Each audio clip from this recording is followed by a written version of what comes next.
40 बच्चा रजिस्टर में 20 बच्चे का पोषण मिलता है। क्यों, ऐसा क्यों? तो सरकार का ऐसा क्यों? सरकार अरे आप रजिस्टर्ड में मेंटेन कीजिएगा, उनको ऑथराइज भेजिएगा तो थोड़े ना ऐसा होगा। नहीं देते हैं, हम लोग लगातार दे रहे हैं। सरकार के द्वारा और केंद्र सरकार के द्वारा ICDS विभाग में आवंटन कम दिया जाता है। जो गरीब गुरबा होता है वही आंगनबाड़ी में भेजता है। आंगनबाड़ी जो बनाया गया है as a preschool, pre nursery school जो होता है वो खेलने के लिए बच्चों के लिए होता है। वहाँ बच्चों का जो हालात है वो शायद अच्छा नहीं है।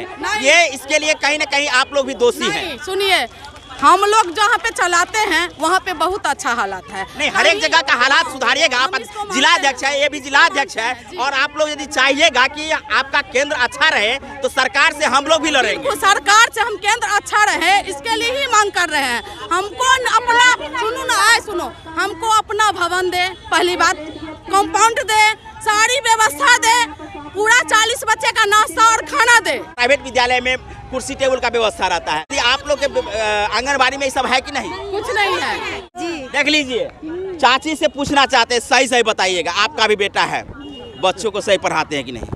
जी पढ़ाते हैं। जितना आपको नॉलेज है वो देना चाहती हैं कि नहीं? एकदम बिल्कुल देना दीजिएगा ना, शपथ खाइए देंगे। जी शपथ खा। आप लोग भी कहिए कि हाँ, देंगे। देते हैं, अपना बेटा समझ के हाँ, दीजिएगा। अपना बच्चा समझ के। आप हम लोग के साथ कमिटमेंट किए थे जो आप लोग हमारे इलेक्शन में मदद करिए। और समझौता, ये तो डील करना हो गया कि हम आपको वोट देंगे और आप हमको जो वेतन बढ़ा नहीं, देंगे। हम लोग का जो सरकार था इससे पहले शोषण दोहन का सरकार है केंद्र में, आप जानते ही हैं। जो हम लोग की योजना चाहे सेविका बेटी बढ़ाओ कहते हैं, लेकिन वो बेटी को नीचे गिराते हैं। तो आज सड़कों पर आप देख सकते हैं सैकड़ों की संख्या में यहाँ आंगनबाड़ी सेविका जगह जगह से पहुँची है। सबसे पहले अपना परिचय दे दीजिए। मैं जिला अध्यक्ष रामपरी देवी। हम लोगों को कितना कम मानदेय पर काम करना पड़ता है। हमारे एक केंद्र पर 10-10 पदाधिकारी निरीक्षण में जाते हैं। 10,000 रुपया मात्र हम लोगों को पोषाहार दिया जाता है। हम लोग ग्रामीणों से भी शोषण सहते हैं।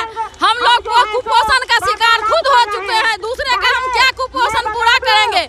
सरकार आपके बातों को सुन रही है या आप लोग के कामों को देख करके वो सरकार जो है सो आप पर आरोप लगा रहे हैं? हम लोगों पर निर्दयी सरकार का है, निर्दयी है। जितना एक मजदूर को भी मिलता है उतना भी हम लोगों के साथ नहीं मिलता है। हम लोगों के साथ अन्याय है। कर्मचारी यूनियन के जिला महासचिव शबनम झा हूँ। इससे पहले भी लगातार हम लोग 2006 से ही सड़कों पे हैं। आज यहाँ पर कलेक्टेरिएट में, और इसके बाद 15 मार्च को विधानसभा घेराव हुआ, इसके बाद दिल्ली कुछ करेंगे।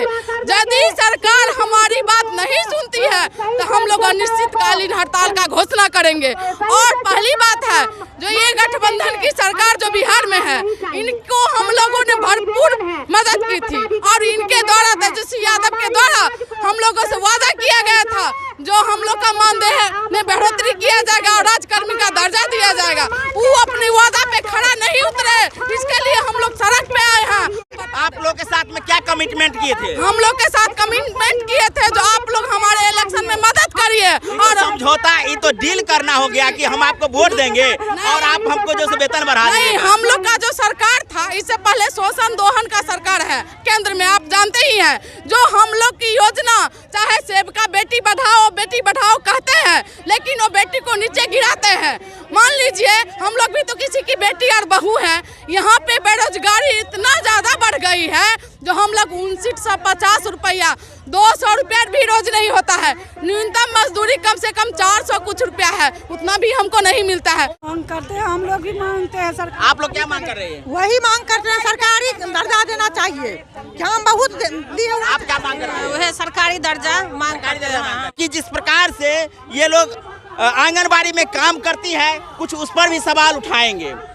आंगनबाड़ी का जो हालात है वो थोड़ा अच्छा नहीं देखने को मिल रहा है। किसका कारण है? अच्छा बताइए, हम लोग को यदि पोषाहार मिलता है 10,000, अभी 20 बच्चे का पोषाहार मिलता है हम लोग को। और समझिए उसमें हम लोग क्या बोले? 40 बच्चा रजिस्टर में 20 बच्चे का पोषण मिलता है। क्यों, ऐसा क्यों? तो सरकार का ऐसा क्यों? सरकार अरे आप रजिस्टर्ड में मेंटेन कीजिएगा, उनको ऑथराइज भेजिएगा तो थोड़े ना ऐसा होगा। नहीं देते हैं, हम लोग लगातार दे रहे हैं। सरकार के द्वारा और केंद्र सरकार के द्वारा ICDS विभाग में आवंटन कम दिया जाता है। इसके कारण 20 बच्चे का आंगनबाड़ी में जो गरीब गुरबा होता है वही आंगनबाड़ी में भेजता है। तो हम लोग का क्या होना चाहिए कि आंगनबाड़ी जो बनाया गया है as a preschool, pre nursery school जो होता है वो खेलने के लिए बच्चों के लिए होता है, वहाँ बच्चों का जो हालात है वो शायद अच्छा नहीं है। ये इसके लिए कहीं ना कहीं आप लोग भी दोषी हैं। सुनिए, हम लोग जहाँ पे चलाते हैं वहाँ पे बहुत अच्छा हालात है। नहीं, हर एक जगह का हालात सुधारिएगा। आप जिलाध्यक्ष है, ये भी जिलाध्यक्ष है, और आप लोग यदि चाहिएगा कि आपका केंद्र अच्छा रहे तो सरकार से हम लोग भी लड़ेंगे। तो सरकार से हम केंद्र अच्छा रहे इसके लिए ही मांग कर रहे हैं। हमको अपना सुनो, हमको अपना भवन दे, पहली बात कंपाउंड दे, सारी व्यवस्था दे, पूरा 40 बच्चे का नाश्ता और खाना दे। देखिए, ये जो बता रही है ना, ये बिल्कुल सत्य है।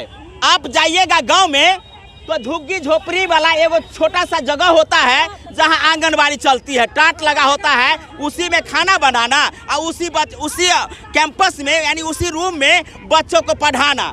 ये सरकार जो है जब इसके इंफ्रास्ट्रक्चर पर ध्यान नहीं देंगे तो इन लोगों का कहना है कि हम लोग सही से कैसे पढ़ा पाएंगे। प्राइवेट विद्यालय में कुर्सी टेबल का व्यवस्था रहता है, यदि आप लोग के आंगनबाड़ी में ये सब है कि नहीं? कुछ नहीं है। खेलने का सामान रहता है कि नहीं? खेलने का सामान अभी 2015 से एक बार मिला है, कुछ कार्टून भर के। मान लीजिए पैसा जो आता है सरकारी विभाग से, ऊपर से लेकर नीचे तक लूट खसूट है। आप झूठ बोल सकती हैं, थोड़ा इधर बात कर लें। क्या आप लोग के आंगनबाड़ी केंद्र में जो है सो खेलने का सामान मिला है? 2015 मिला, थोड़ा सा मिला, तब से मिला ही नहीं है। बच्चा लोग खेलता था टूट फूट। तो आप लोग चाहते हैं कि बच्चों को खेलने का सामान मिले, उसके बैठने के लिए जगह मिले? हाँ, सब कुछ अच्छा। सरकार से सीधा हमारा संवाद होना चाहिए कि यदि आप प्री स्कूल के रूप में आंगनबाड़ी को देखते हैं तो जो प्राइवेट स्कूल में व्यवस्था है उसी तरीका का व्यवस्था आप आंगनबाड़ी में करते हैं तो गरीब के बच्चों को भी एहसास होगा कि हम भी प्राइवेट स्कूल जैसा व्यवस्था में पढ़ रहे हैं। और ऐसा यदि नहीं करते हैं तो खिचड़ी खिलाने के लिए नाक में नेटा लगल रहता है और छिपा लेकर के सीधा दौड़ता है आंगनबाड़ी केंद्र में जो जाते हैं पढ़ने के लिए, लेकिन पढ़ाई नाम मात्र ही होता है। सिर्फ और सिर्फ खाना पूर्ति इसलिए होता है कि वहाँ इंफ्रास्ट्रक्चर नहीं है, वहाँ सारी सुविधाएं नहीं है, और इन तमाम सुविधाओं में उन बच्चों का सही से पालन नहीं हो पाता है। आप उनको पालना में खेलने के लिए आंगनबाड़ी में भेजते हैं तो बारी तो अच्छा होना चाहिए ना, तो बारी को सही कीजिए, तब आंगनबाड़ी आपका सुगंधित होकर के आपके बारी से बढ़िया फूल निकलेंगे, अन्यथा ऐसे ही कचरा निकलते रहेंगे। क्या मांग करती है आप लोग? वही तेजस्वी भैया बोले थे कि मेरा सरकार होंगे तो हम करेंगे, आप लोग का स्थायीकरण करेंगे, लेकिन कितना दिनों से काम कर रहे हैं? हम सब 2004 से कर रहे हैं। आप चाची, आप भी आंगनबाड़ी में हैं? जी। देख लीजिए, चाची से पूछना चाहते हैं, सही बताइएगा, आपका भी बेटा है, बच्चों को सही पढ़ाते हैं कि नहीं? जी, पढ़ाते हैं। जितना आपको नॉलेज है वो देना चाहती हैं कि नहीं? एकदम बिल्कुल देना दीजिएगा ना? शपथ खाइए देंगे? शपथ खा। आप लोग भी कहिए कि हाँ, देंगे? देते हैं। अपना बेटा समझ के दीजिएगा, अपना बच्चा समझ के। आपको जो आवश्यकता है वो सरकार से मांग करेंगे, लेकिन सरकार यदि आप लोग की बात नहीं सुनती है तो सरकार को भी ले लेंगे कि आप जो इन लोगों को आंगनबाड़ी खोल दिए हैं तो ये खोभार जैसे मत बना के रखिए, बल्कि एक अच्छा पुष्प जैसा बाग बनाइए ताकि ये बाग आंगनबाड़ी के रूप में रहे। और बारी यदि गंदा रहेगा ना तो बारी का फूल निकलने वाला जो है, बारी का फूल जो है सो गंदा ही निकलेगा, उतना अच्छा नहीं हो पाएगा। हम लोग मेहनत करते हैं, हम लोग तैयार है मेहनत करने के लिए, सरकार व्यवस्था अच्छा करे। नीतीश कुमार और तेजस्वी जी से मांग करते हैं कि आप आंगनबाड़ी को सुदृढ़ करना चाहते हैं, आप अपने बारी को अच्छा सुगंधित फूल से, पुष्पों से सुसज्जित करना चाहते हैं तो इन लोगों की जो मांग है उनको पूरा कीजिए। साथ में आंगनबाड़ी की जो दुर्दशा है उस दुर्दशा को सही करने के लिए आप इंफ्रास्ट्रक्चर पर खर्चा कीजिए। तमाम खर्चा आप जगह करते हैं और इंफ्रास्ट्रक्चर पर यदि आप खर्चा करते हैं तो आपका ये बारी अच्छा से सुगंधित पुष्प के रूप में खिलता रहेगा। आगे अपडेट के लिए देखते रहिए मिथिला दस्तक की धागर कवरेज। साथ में आपको बता दें कि हम आज मधुबनी जिला के समाहरणालय स्थित आंगनबाड़ी सेविकाओं का जो आज महाधरना के रूप में कार्यक्रम हुआ है उसको दिखाए हैं। आप लोग कमेंट करके बताइएगा कि ये धरना और आंगनबाड़ी की जो मांग है और आंगनबाड़ी का जो दुर्दशा है इसको लेकर कि आप लोग क्या अपडेट है, जरूर कमेंट करके बताइएगा।